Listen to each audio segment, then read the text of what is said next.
Eliminative materialism is a materialist position in the philosophy of mind. Its primary claim is that people's common-sense understanding of the mind is false and that certain classes of mental states that most people believe in do not exist. Some eliminativists argue that no coherent neural basis will be found for many everyday psychological concepts such as belief or desire, since they are poorly defined. Rather, they argue that psychological concepts of behavior and experience should be judged by how well they reduce to the biological level. Other versions entail the non-existence of conscious mental states such as pain and visual perceptions. Eliminativism stands in opposition to reductive materialism, which argues that a mental state is well defined, and that further research will result in a more detailed, but not different understanding. An intermediate position is revisionary materialism, which will often argue that the mental state in question will prove to be somewhat reducible to physical phenomena, with some changes to the common sense concept.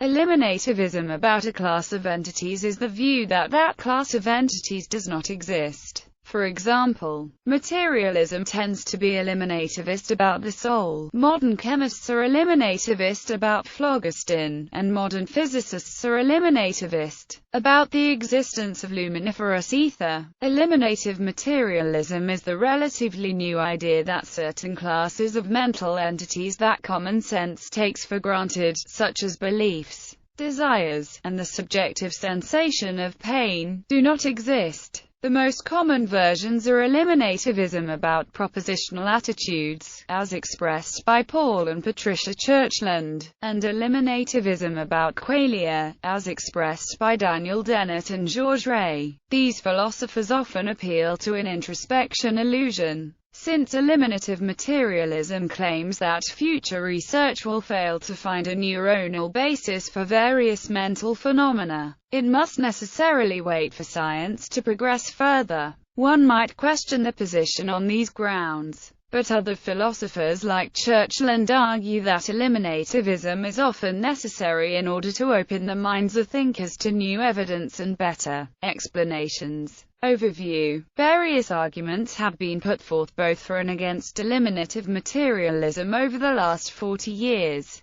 Most of the arguments in favor of the view are based on the assumption that people's common-sense view of the mind is actually an implicit theory. It is to be compared and contrasted with other scientific theories in its explanatory success, accuracy, and ability to allow people to make correct predictions about the future. Eliminativists argue that, based on these and other criteria, common sense, folk psychology has failed and will eventually need to be replaced with explanations derived from the neurosciences. These philosophers therefore tend to emphasize the importance of neuroscientific research as well as developments in artificial intelligence to sustain their thesis. Philosophers who argue against eliminativism may take several approaches. Simulation theorists, like Robert Gordon and Alvin Goldman, argue that folk psychology is not a theory, but rather depends on internal simulation of others, and therefore is not subject to falsification in the same way that theories are. Jerry Fedor, among others, argues that folk psychology is, in fact, a successful theory. Another view is that eliminativism assumes the existence of the beliefs and other entities it seeks to eliminate, and is thus self-refuting.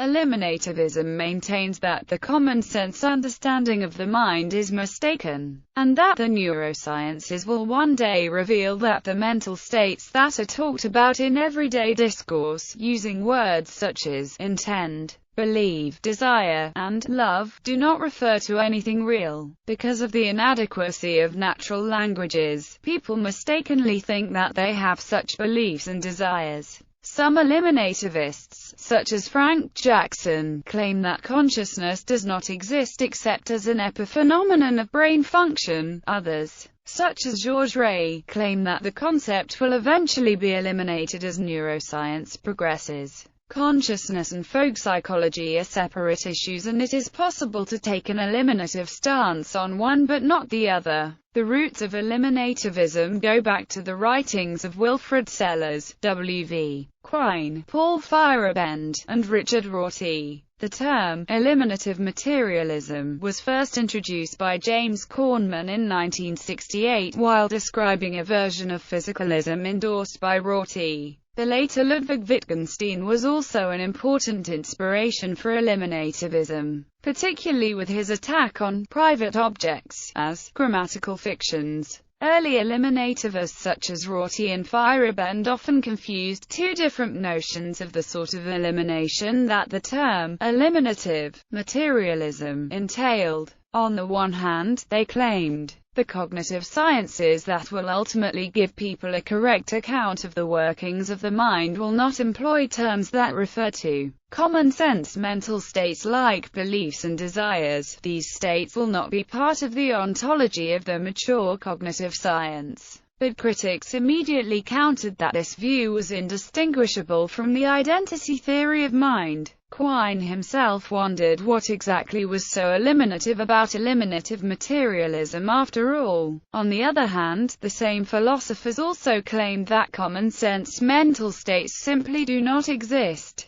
But critics pointed out that eliminativists could not have it both ways. Either mental states exist and will ultimately be explained in terms of lower-level neurophysiological processes, or they do not. Modern eliminativists have much more clearly expressed the view that mental phenomena simply do not exist and will eventually be eliminated from people's thinking about the brain in the same way that demons have been eliminated from people's thinking about mental illness and psychopathology. While it was a minority view in the 1960s, eliminative materialism gained prominence and acceptance during the 1980s. Proponents of this view, such as B.F. Skinner, often made parallels to previous pseudo-scientific theories that have all been successfully eliminated in attempting to establish their thesis about the nature of the mental. In these cases, science has not produced more detailed versions or reductions of these theories but rejected them altogether as obsolete. Radical behaviorists, such as Skinner, argued that folk psychology is already obsolete and should be replaced by descriptions of histories of reinforcement and punishment. Such views were eventually abandoned.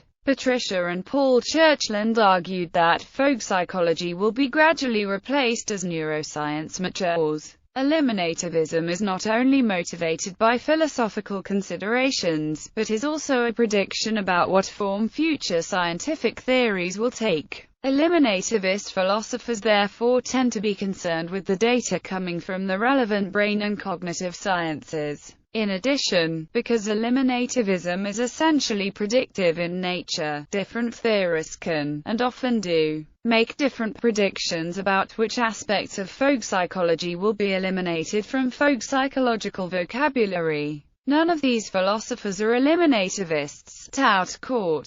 Today, the eliminativist view is most closely associated with the philosophers Paul and Patricia Churchland, who deny the existence of propositional attitudes, and with Daniel Dennett, who is generally considered to be an eliminativist about qualia and phenomenal aspects of consciousness. One way to summarize the difference between the Churchlanders' views and Dennett's view is that the Churchlands are eliminativists when it comes to propositional attitudes, but reductionists concerning qualia, while Dennett is an anti-reductionist with respect to propositional attitudes, and an eliminativist concerning qualia. Arguments for eliminativism. Problems with folk theories. Eliminativists such as Paul and Patricia Churchland argue that folk psychology is a fully developed but non-formalized theory of human behavior. It is used to explain and make predictions about human mental states and behavior. This view is often referred to as the theory of mind or just simply theory, for it is a theory which theorizes the existence of an unacknowledged theory. As a theory in the scientific sense, eliminativists maintain Folk psychology needs to be evaluated on the basis of its predictive power and explanatory success as a research program for the investigation of the mind, brain. Such eliminativists have developed different arguments to show that folk psychology is a seriously mistaken theory and needs to be abolished.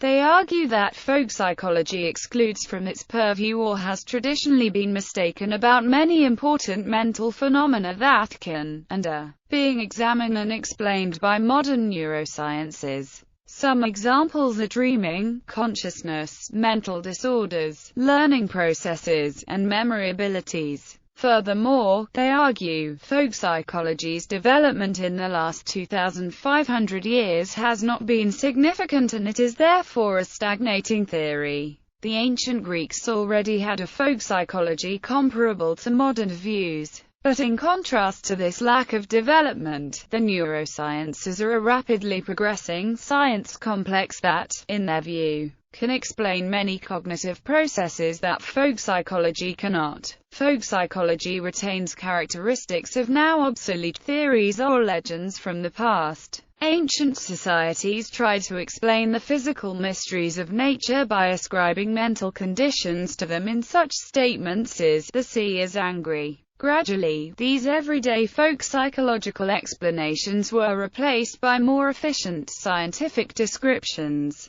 Today, eliminativists argue, there is no reason not to accept an effective scientific account of people's cognitive abilities. If such an explanation existed, then there would be no need for folk psychological explanations of behavior, and the latter would be eliminated the same way as the mythological explanations the ancients used. Another line of argument is the meta-induction based on what eliminativists view as the disastrous historical record of folk theories in general. Ancient pre-scientific theories of folk biology, folk physics, and folk cosmology have all proven to be radically wrong. Eliminativists argue the same in the case of folk psychology. There seems no logical basis, to the eliminativist, for making an exception just because folk psychology has lasted longer and is more intuitive or instinctively plausible than the other folk theories. Indeed, the eliminativists warn, considerations of intuitive plausibility may be precisely the result of the deeply entrenched nature in society of folk psychology itself.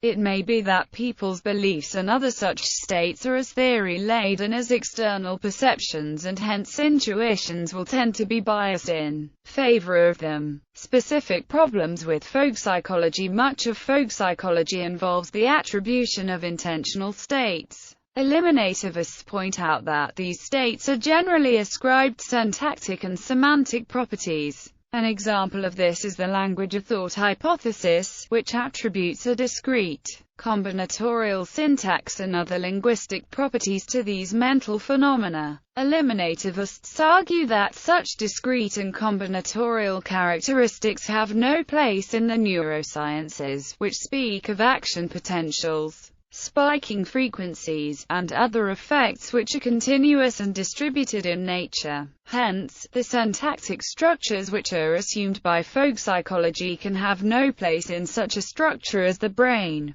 Against this there have been two responses. On the one hand, there are philosophers who deny that mental states are linguistic in nature and see this as a straw-man argument. The other view is represented by those who subscribe to a language of thought. They assert that the mental states can be realized and that functional characterizations are just higher-level characterizations of what's happening at the physical level. It has also been argued against folk psychology that the intentionality of mental states like belief imply that they have semantic qualities. Specifically, their meaning is determined by the things that they're about in the external world. This makes it difficult to explain how they can play the causal roles that they are supposed to in cognitive processes. In recent years, this latter argument has been fortified by the theory of connectionism. Many connectionist models of the brain have been developed in which the processes of language learning and other forms of representation are highly distributed and parallel. This would tend to indicate that there is no need for such discrete and semantically endowed entities as beliefs and desires.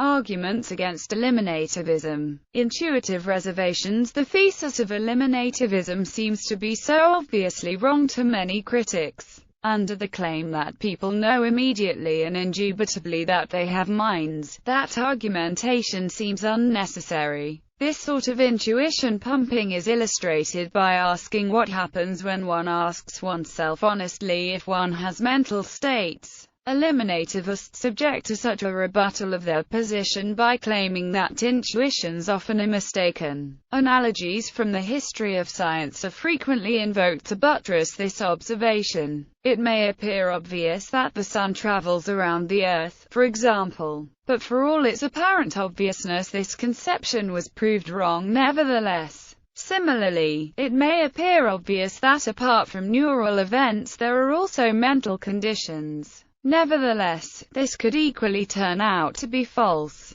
But even if one accepts the susceptibility to error of people's intuitions, the objection can be reformulated. If the existence of mental conditions seems perfectly obvious and is central in people's conception of the world, then enormously strong arguments are needed in order to successfully deny the existence of mental conditions. Furthermore, these arguments, to be consistent, need to be formulated in a way which does not presuppose the existence of entities like mental states, logical arguments, and ideas. Otherwise they are self-contradictory. Those who accept this objection say that the arguments in favor of eliminativism are far too weak to establish such a radical claim, therefore there is no reason to believe in eliminativism. Self-refutation. Some philosophers, such as Paul Boffosian, have attempted to show that eliminativism is in some sense self-refuting, since the theory itself presupposes the existence of mental phenomena. If eliminativism is true, then the eliminativist must permit an intentional property like truth, supposing that in order to assert something one must believe it.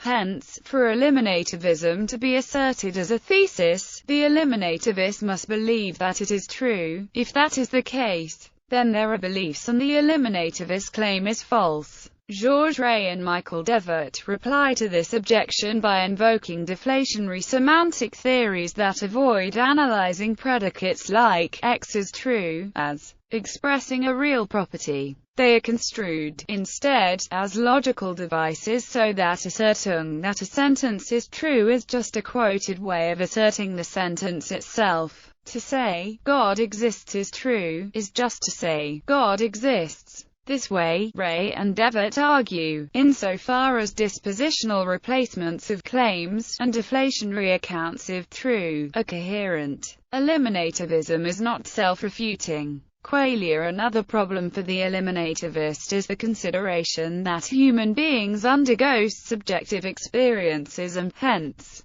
their conscious mental states have qualia. Since qualia are generally regarded as characteristics of mental states, their existence does not seem to be compatible with eliminativism. Eliminativists, such as Daniel Dennett and Georges Ray, respond by rejecting qualia. This is seen to be problematic to opponents of eliminativists, since many claim that the existence of qualia seems perfectly obvious. Many philosophers consider the elimination of qualia implausible, if not incomprehensible. They assert that, for instance, the existence of pain is simply beyond denial. Admitting that the existence of qualia seems obvious, Dennett nevertheless states that qualia is a theoretical term from an outdated metaphysics stemming from Cartesian intuitions. He argues that a precise analysis shows that the term is in the long run empty and full of contradictions. The eliminativist's claim with respect to qualia is that there is no unbiased evidence for such experiences when regarded as something more than propositional attitudes. Influenced by Ludwig Wittgenstein's philosophical investigations, Dennett and Ray have defended eliminativism about qualia, even when other portions of the mental are accepted. Efficacy of folk psychology. Some philosophers simply argue that folk psychology is a quite successful theory. Simulation theorists doubt that people's understanding of the mental can be explained in terms of a theory at all. Rather, they argue that people's understanding of others is based on internal simulations of how they would act and respond in similar situations. Jerry Fedor is one of the objectors that believes in folk psychology's success as a theory, because it makes for an effective way of communication in everyday life that can be implemented with few words. Such an effectiveness could never be achieved with a complex neuroscientific terminology.